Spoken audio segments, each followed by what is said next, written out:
에서 오는 여행자의 신경이 날카로웠다. 그러나 두 나라의 옛날은 하나의 영토로 묶여진 잉카 제국이었다. Ahora voy a pensar acá al teniente para que le haga un oficio. Para que lo hagan los cosas. Eso es necesario. Él preguntó a él del jefe de aduana y dijo, acá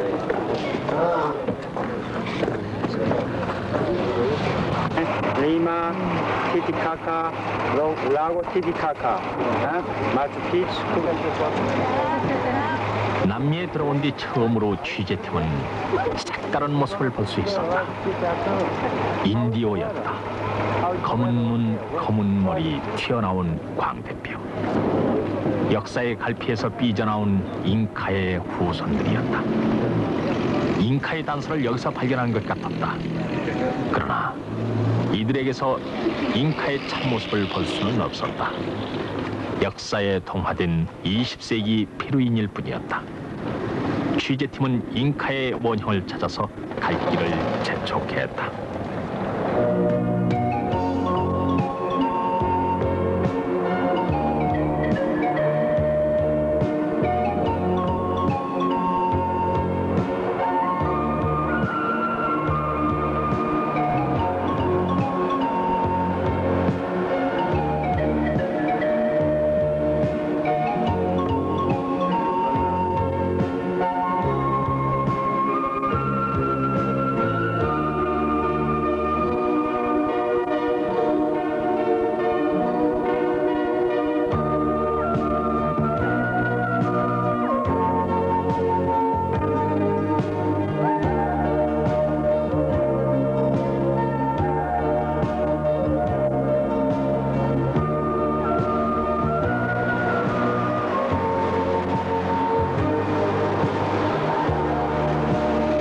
기다란 아타카마 사막이 끝날 무렵 페루의 수도는 바닷가 사막 위에 자리 잡고 있었다.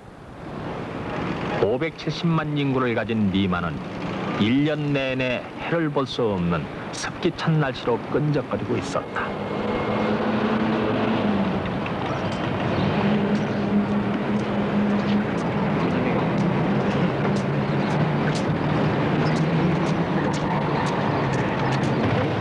긴장이 보였다. 팽팽히 당겨진 화살처럼 페루는 긴장하고 있었다. 38살의 젊은 대통령 알란 가르시아는 재작년 취임 시에 이렇게 선언했다. 기다릴 여유가 없다. 페루의 위기는 바로 지금이다. 그때 1인당 국민 소득은 겨우 730달러였고 물가는 최소한 100% 이상씩 치솟았으며 더 이상 차관을 줄 수 없는 나라로 판정을 받고 있었다. 그때부터 젊은 대통령의 패기 있는 정책에 힘입어서 페루는 10여 년 만에 처음으로 경제 성장 8%를 기록했다.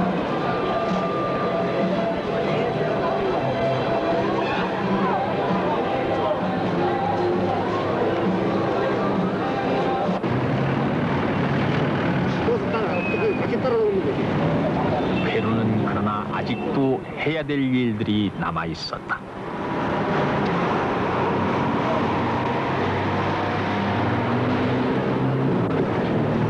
물가는 출렁거려 경제를 뒤흔들고 있으며 거리는 달러를 사고 파는 사람들로 법석거렸다. 모택동을 초항하는 좌익 게릴라 단체들이 6천 명의 양민을 학살하기도 했다. 지금도 도시는 테러 행위로 소란스럽다.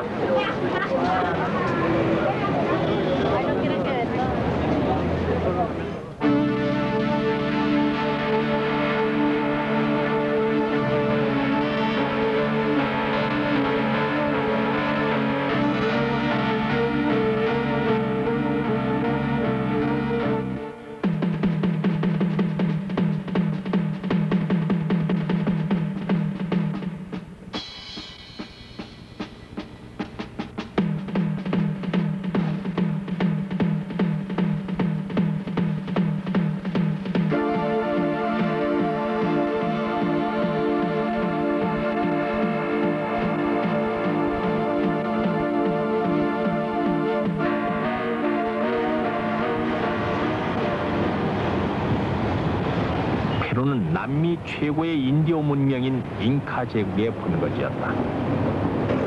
페루의 질곡은 그 역사가 드리운 그림자였다. 1533년에 페루를 침입한 스페인 정복자들은 다시는 재기할 수 없을 만큼 인디오의 페루를 파괴했다. 그 위에 그들은 정복자 특유의 수탈 경제 체제를 만들었다. 완전히 다른 두 개의 계층으로 빈부의 차는 크게 달하고 아래층의 팽배한 불만으로 사회는 출렁거린다. 역사의 후유증은 페루를 긴 잠에서 깨어나지 못하게 하고 있는 것이다. 정복자의 우두머리는 피사로였다. 27마리의 군마와 108명의 군사를 이끌고 피사로는 정복한 땅의 일부와 약탈한 금의 일부를 수중에 넣으며 잉카 제국 페루를 철저히 짓밟았다. 파괴된 페루의 새 도시 리마를 건설하고 리마를 전 남미의 식민 수도로 삼았다.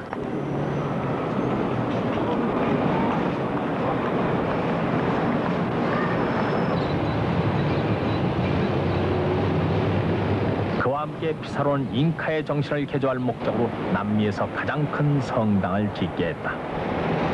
칼을 든 피사로는 자신이 직접 주춧돌을 놓았으니 그것이 리마의 바실리카 성당이었다.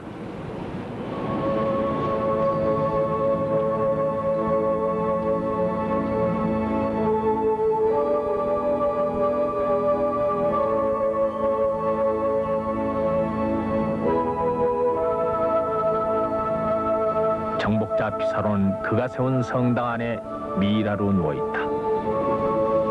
피사로, 스페인 대령과 매춘부 사이에서 태어난 사생아. 그는 태어나자마자 스페인 성당 앞에 버려졌고 암퇴지의 젖을 먹으며 돼지치기로 성장했다. 성격이 사나웠던 피사로는 남미 정복을 끝내고 귀국하기 하루 전날 부하에게 암살된다.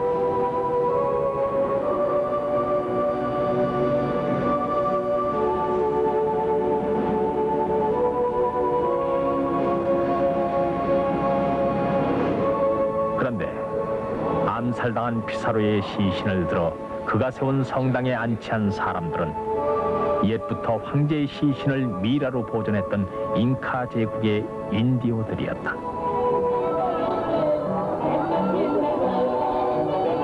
그 인디오의 자손들, 이들은 어디서나 끼리끼리 모여 살고 있었다. 역사가 만들어낸 피해의식을 털어내지 못하는 것 같았다.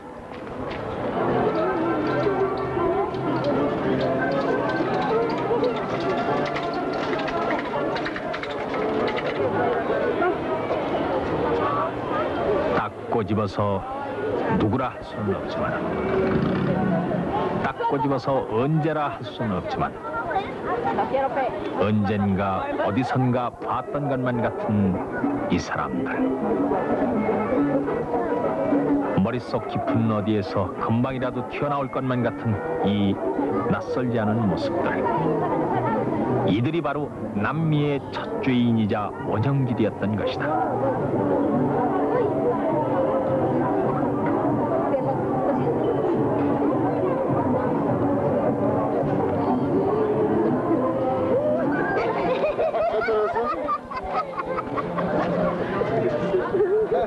피사로의 무리에 짓밟혀서 역사의 뒤안길로 주춤주춤 물러섰던 인디오들의 삶은 멸망된 지 450년이 지난 지금도 도심의 구석진 곳에서 이루어지고 있었다.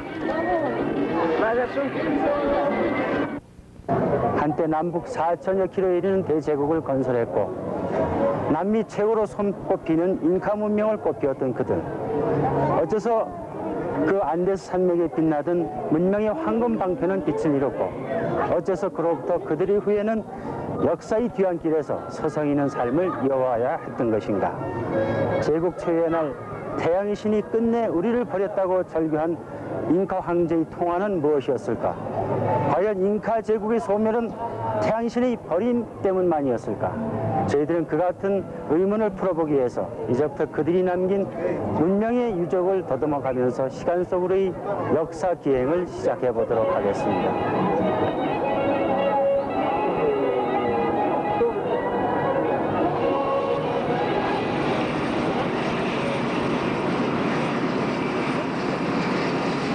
동부 산악으로 가는 길은 도저히 자동차 여행이 불가능하다는 현지인들의 충고였다.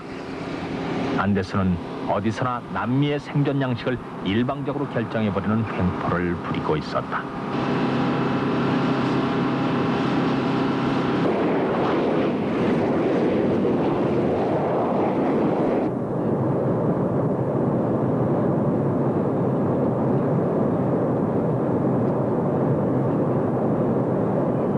고도는 점점 3,000m를 넘어가고 있었다. 한라산이 1950m, 백두산이 2744m. 그보다도 훨씬 높은 산악에서 인간이 살고 있다는 사실 자체가 참으로 믿을 수 없는 일이었다. 1시간이 지나자 고도는 3,300m를 기록하고 있었다. 희박한 산소로 극심한 현기증과 구토와 발걸음을 더디게 했다.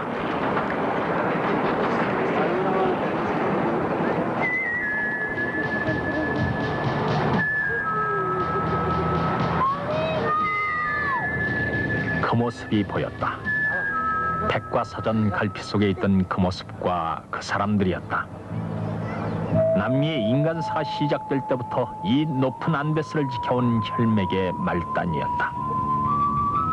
알파카와 야마도 보였다. 키 작은 낙타를 교배해서 만든 야마와 알파카는 털로서 옷을 만들게 하고 고기로서 식량이 돼주기도 한 동물이다. 잉카의 군대가 영토를 확장할 때는 산소가 희박한 안데스에서 군장비를 실어 나르는 유일한 수송수단이기도 했다. 안데스 산악에서 이들은 아직도 잉카의 그 모습을 지키고 있었다.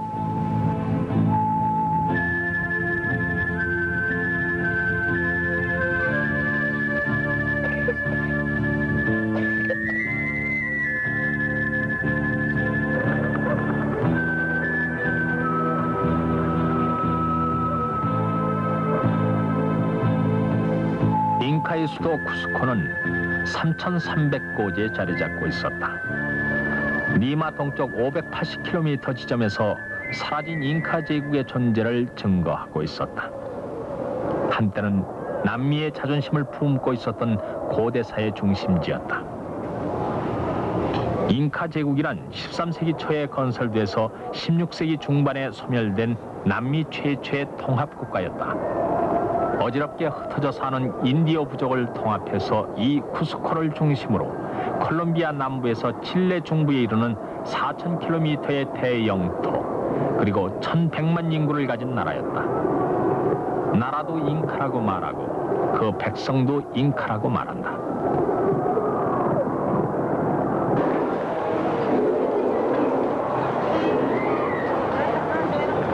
12만 쿠스코 인구의 대부분은 잉카의 후예들이었다. 이들은 누구인가? 왜 자꾸만 우리의 시선을 붙드는 것인가? 태양을 숭배했던 잉카 제국은 일사불란한 국가기관과 수준 높은 민주복지사회, 그리고 당시로서는 기적에 가까운 문화와 문명을 이 험준한 산악에서 이루고 살았다.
잉카는 소멸된 지 450년이 지났으나 그들의 후예는 지금까지 끈질긴 삶을 이어오고 있다. 정복 당시 모진 사륙과 억압에도 불구하고 인디오는 지금도 2천만 페루 인구의 반을 차지할 만큼 강인한 혈맥을 이어온 것이었다. 그것이 잉카 제국의 신비로움이었다. 취재팀은 여기서 프로그램을 둘로 나누기로 했다.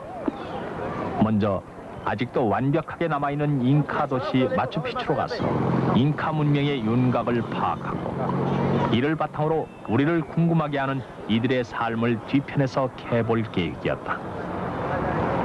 3,300m의 현기증을 견디며 이번엔 계곡을 달려야만 했다.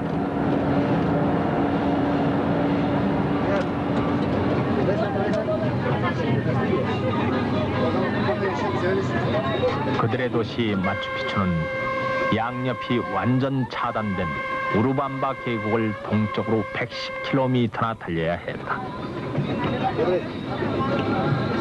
잉카 문명이 오늘날 뛰어난 가치를 평가받고 있는 가장 큰 이유는 이토록 고립된 장소에서 본보기 없이 생성된 독창적인 문명이란 점 때문이다. 남미가 다른 대륙으로부터 차단돼 있는 데다 험준한 안데스가 북미 문명과의 접촉을 가로막고 있어서 누구도 이들에게 문명의 씨앗을 뿌려줄 수는 없었던 것이다. 오르밤바 계곡을 달리기 4시간. 거기서 다시 급경사의 굽익길을 8km나 올라야 했다.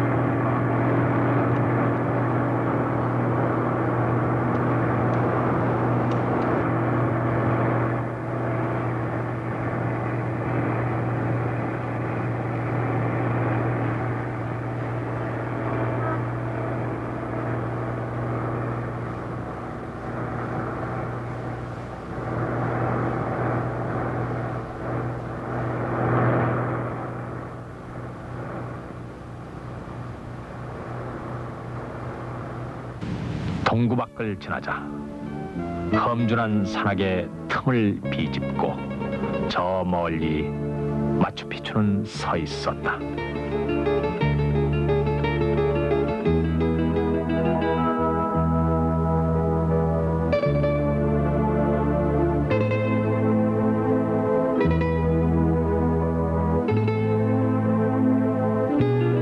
눈 덮인 산 아찔한 계곡.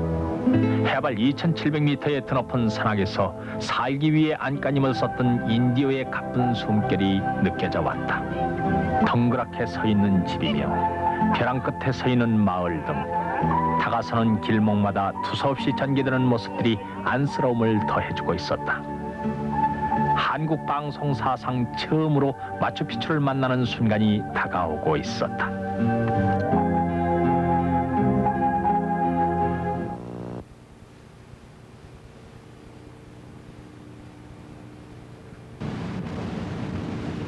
산속에 역사는 있었다.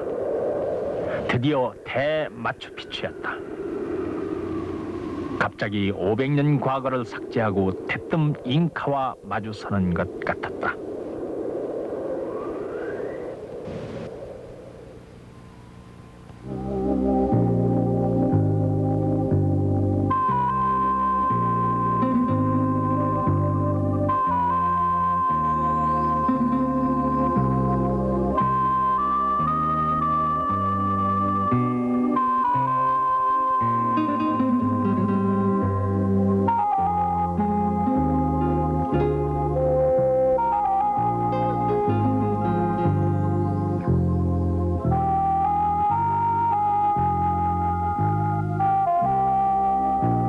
참으로 알뜰하게 신전과 주거지역, 광장과 농경지로 꾸며진 도시였다. 하나밖에 남지 않은 완벽한 잉카 도시 마추픽추는 40만 평방미터 위에 화강암 석조 건물 400여 채를 품고 있었다. 마추픽추는 1420년에 세워져서 1911년에 발견될 때까지 500년의 세월을 비밀 속에 감추고 있었다. 산 제물로 태양에 바쳐질 성처녀들의 도시로 추측될 뿐 문자를 가지지 못한 잉카의 역사는 돌로만 남아있어 진실을 말하지 못했다.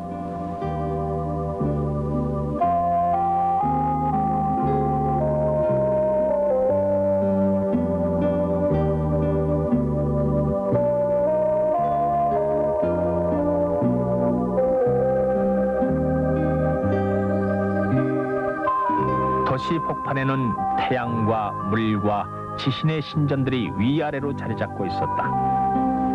잉카는 그들이 섬기던 여러 자연신 가운데서 태양과 땅과 물의 신을 중요하게 섬겼다.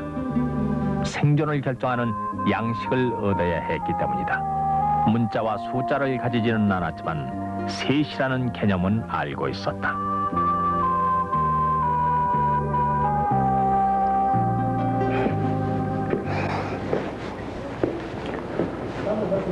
고대 잉카 부족에 있어서 3이라는 숫자는 그들의 우주관과 사생관을 나타내는 상징적인 의미를 갖고 있습니다. 그렇기 때문에 그들은 이 마추픽추를 지으면서도 바로 위에 태양의 신전, 그리고 옆에 물의 신전, 그리고 지금 보시는 지신의 신전 등 중요한 신전 3개를 한 군데 지었던 것입니다. 그와 같은 그들의 3의 철학은 바로 지금 보시는 저 계단에서도 저희가 느낄 수가 있습니다. 계단 중앙 부분이 가이파차라고 해서 현생을 의미하게 됩니다. 그리고 가이파차 위에 있는 계단이 하남파차라고 해서 죽은 뒤에 가는 죽음의 세계를 의미합니다. 잉카인들은 성스러운 것에 바로 그 파차라는 그런 전미사를 붙였던 것입니다. 그리고 계단 제일 밑부분이 이름하여 우쿠파차라고 해서 사람이 죽은 다음에 다시 다른 형태로 태어난다는 환생설을 나타내는 것입니다. 그렇기 때문에 그들은 사람이 죽으면은 그것을 미이라로 만들어서 보관을 했고, 사실 20세기 초 이 신전이 세상에 알려졌을 때 저 앞부분에서 몇 구의 미이라가 발견됐던 것입니다.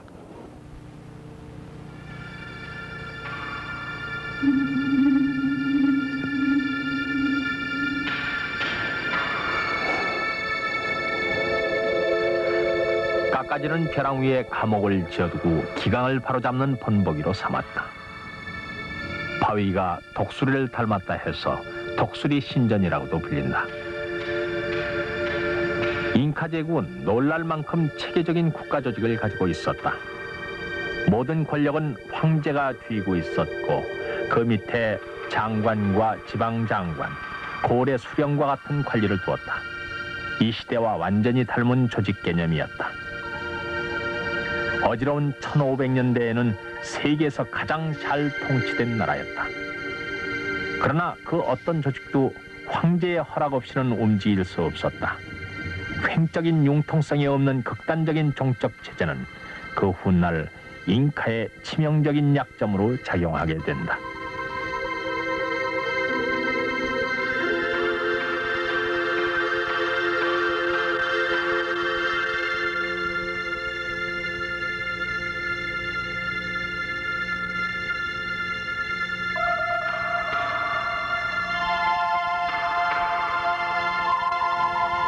당장 어디선가 인디어의 말소리가 들리는 것 같다. 중앙광장 맞은편에 그들은 살고 있었다. 1000여 명 주민 중에 70%는 여성이었을 것으로 추측되고 있다. 여기서 100여 기가 넘는 여성의 유골이 발견되기도 했다.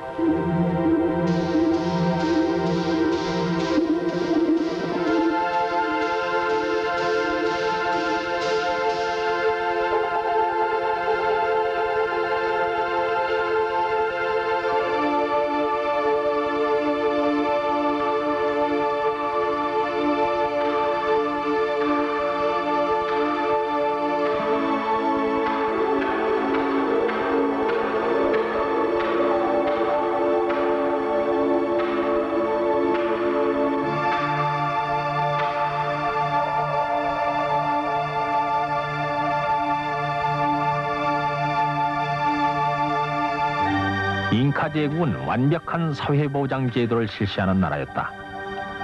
아무리 평민일지라도 국가의 물품을 이용할 수 있는 권리를 가졌고 노동의 형식으로 조세를 바치는 의무를 지기도 했다. 노인과 병역자는 나라가 책임을 졌으며 굶는 자가 없었고 모든 것이 충족됐다. 그러나 이러한 완전한 사회복지는 훗날 잉카의 두 번째 약점으로 작용하게 된다.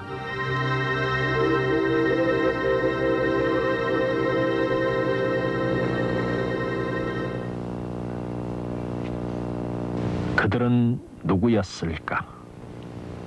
이 고립된 산악에서 본보기도 없이 그토록 훌륭한 조직과 절묘한 제도를 만들어낸 그들은 누구였을까?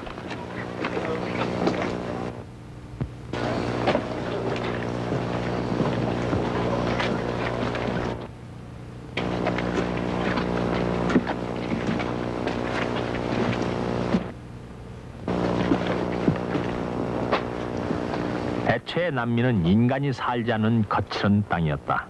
그런 이 땅에 2만 년 전부터 인간이 들어오기 시작했다.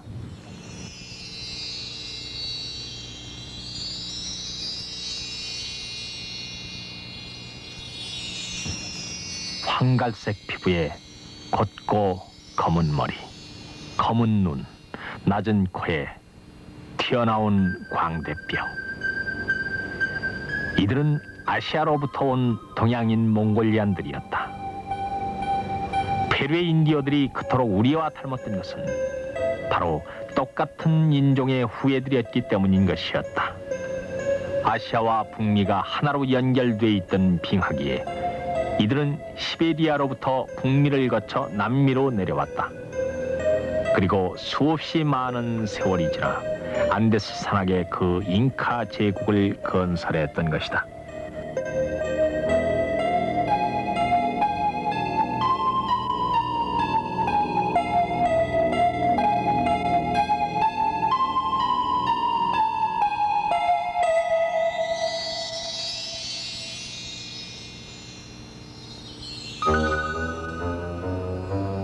안데스의 신비로 일컬어지는 그들의 문명은 눈부신 황금으로 대표된다. 금을 두고 태양의 땀이라 불렀던 잉카는 당대의 어떤가는 금세공수를 가졌다. 두드려 평판을 만들기도 하고 늘리거나 녹이거나 자유자재로 금을 다루었다.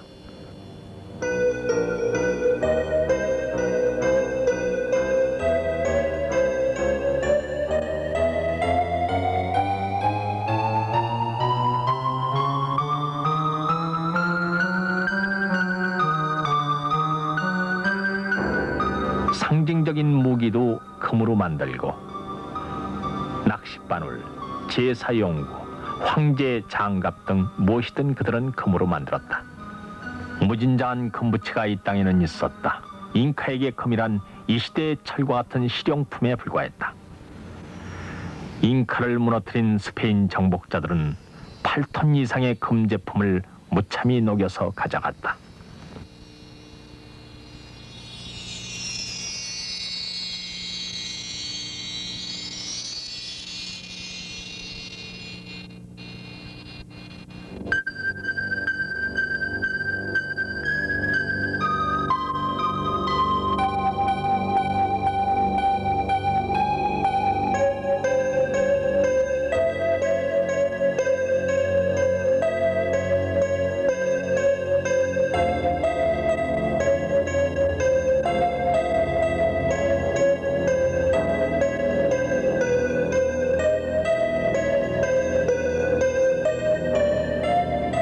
잉카는 또 뛰어난 의술을 가지고 있었다. 금과 어우러진 그들의 의술은 이 시대의 의술을 놀라게 한다. 무덤에서 출토된 유골에는 뚫린 머리를 금으로 메운 자국이 있었다.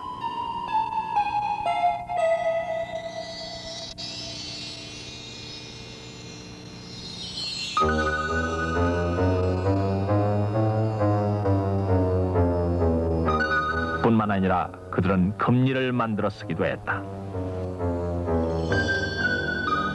문자가 없었음에 그들의 의술은 더 이상 소개되지 못한다. 그러나 최소한 500년 전에 고립된 산악에서 본보기도 없이 이런 수준의 문화와 문명을 이룩해놓은 잉카는 정말 신비로운 동양인들이었다.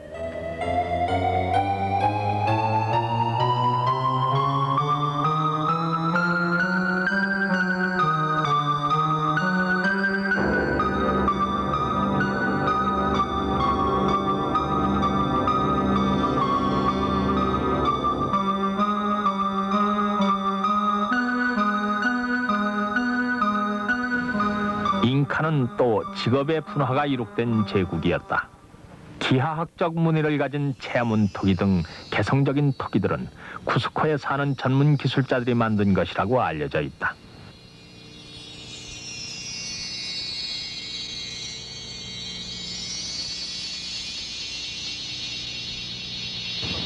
잉카의 토기에서 빼놓을 수 없는 것은 드높은 고지에서 물을 구하러 오르내릴 때 지루함을 덜기 위해서 만들어 놓은 물병으로 추측되고 있다. 이렇게 질박한 삶 속에서 엘 콘드르파사 그 음악도 우러나왔다.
감옥과 주거 지역은 낮은 곳에 있었다.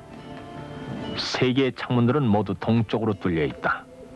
아침에 뜨는 해의 위치를 하루하루 관찰하는 천문대로 쓰였으리란 추측일 뿐 후세인의 추측은 그 이상을 넘지 못하고 있었다.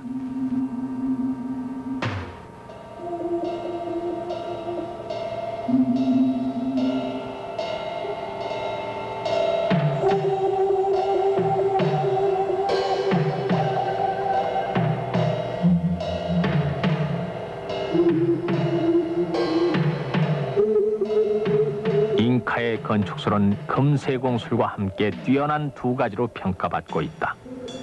하나의 돌에도 각을 여러 개 만들었고 크고 작은 돌들을 한자리에 쌓아놓았다. 찔림과 어긋남과 삐짐을 이용해서 그 무서운 지진에 대비했다는 것이다.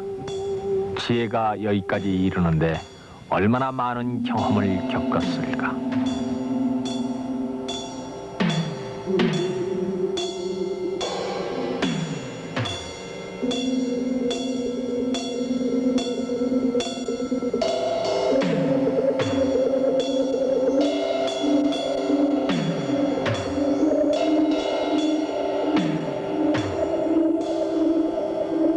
돌을 다룬 그들의 지혜 또한 기묘했다. 단단한 바위에 우선 구멍을 파내고 돌멩이나 나무로 쐐기를 박으며 바위를 쪼갰다. 겨울에는 물을 부어 얼음의 팽창력으로 쪼개기도 했다. 마추픽추 주위에는 커다란 화강암이 얼마든지 있었다. 400여 채의 건물들은 그런 자연과 그런 지혜가 어우러진 완벽한 바위 도시를 꾸며놓았다.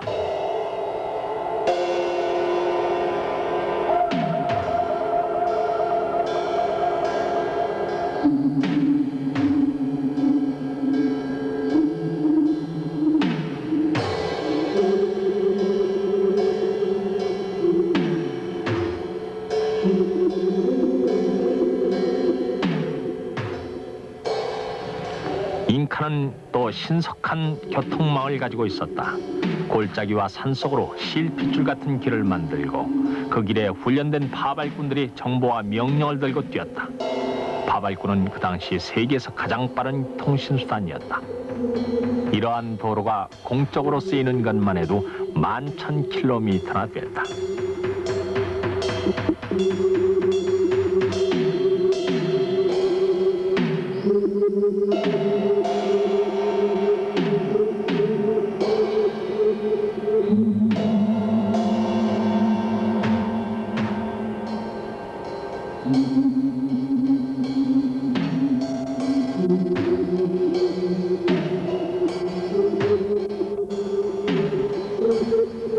잉카의 지혜에 있어 극치를 이룬 것은 그들이 만들어낸 공익정신이었다. 산 위에서 내려오는 물을 받아 저장하는 곳을 그들은 물의 신전이라고 이름 붙였다. 저장된 물은 생활과 농업용수로 쓰이기 위해서 바위와 둔덕에 파놓은 수로를 타고 내려간다. 거기에서 이들은 절묘한 정신을 깨닫게 된다. 누구라도 더럽히거나 물줄기를 돌려놓으면 그 아래 사는 사람의 생존은 그만큼 위협받는다. 여기서 생겨난 엄격한 규칙과 협력 정신이 잉카를 굳게 결속시킴으로써 드디어 영토를 넓히고 남미를 통합할 수 있게 했던 것이다. 이러한 관계형 수로는 산속으로 120km나 뻗은 것도 있었고, 튼튼하고 실용적인 잉카의 관계 수로는 지금도 농업용 수로로 쓰이고 있었다. 이런 관계 수로에서 흐르는 물을 받아 잉카는 해마다 넓은 경작지를 만들었고, 행정관은 경작지를 가족 수에 알맞게 분배했다.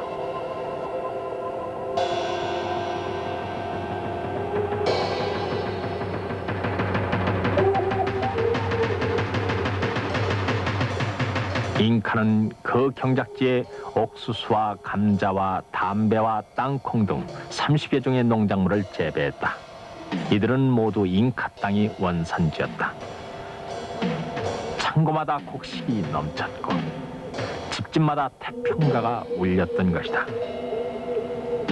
이렇게 잉카는 확고한 국가기관과 고도의 복지사회, 뛰어난 황금 문명과 과학적인 농경술로 안데스의 놀라운 문명을 이룩하고 있었다.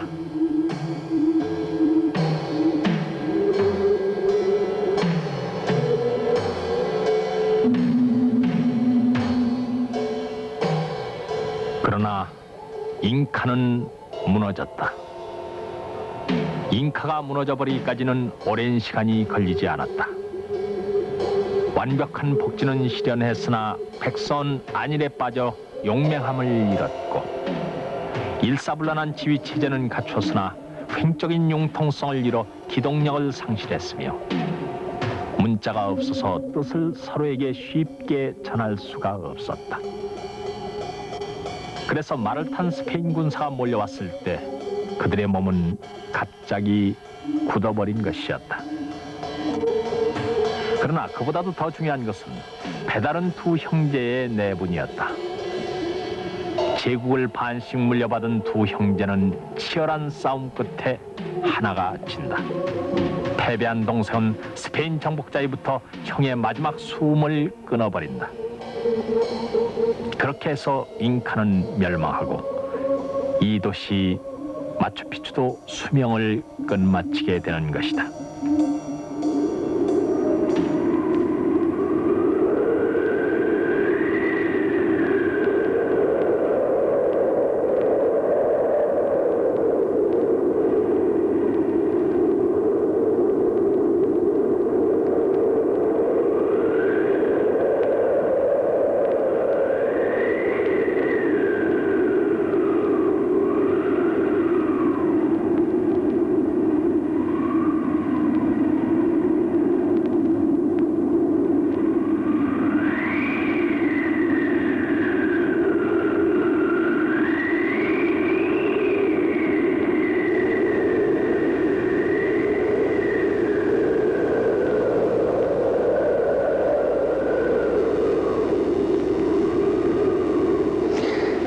스페인이 독립전쟁에 이용 시몬 보리바르는 이렇게 얘기했습니다. 잉카 문명은 본보기 없이 발전한 하늘의 영감에 의한 순수 그 자체라고 말입니다. 사실 그들은 오늘의 척도로 미뤄볼 때도 놀라울 정도로 정교한 건축술과 천문학을 발전시켰고 또 그를 바탕으로 해서 이 대륙을 주름잡았던 것입니다. 그러나 그 제국의 소멸 400년이 지나가도록 아직 그들의 역사와 문명에 대한 정확한 평가는 내려지지 않고 있습니다. 그것은 바로 힘입어 멸망한 민족과 국가의 기록은 남을 수 없었기 때문입니다. 문명의 생성과 발전 기간은 길었다 해도 그것을 가듬고 지킬 수 없는 한 그 소멸 기간은 극히 짧았다는 사실을 잉카의 역사는 우리에게 전해주고 있습니다. 제국 최후에 있었던 각 부족 간의 대립과 갈등, 그리고 그로 인했던 국가 질서의 문란, 그리고 마침내 멸망으로 갔던 그 시간은 따라서 지극히 짧은 시간이었던 것입니다. 결국 잉카 제국은 지킬 수 없는 국가와 민족과 문명은 끝내 역사의 장에서 사라질 수밖에 없다는 평범하면서도 곧잘 우리가 염두에 두지 않고 있는 귀중한 사실을 전해주기 위해서 이 대륙에 존재했다가 소멸했는지도 모르겠습니다.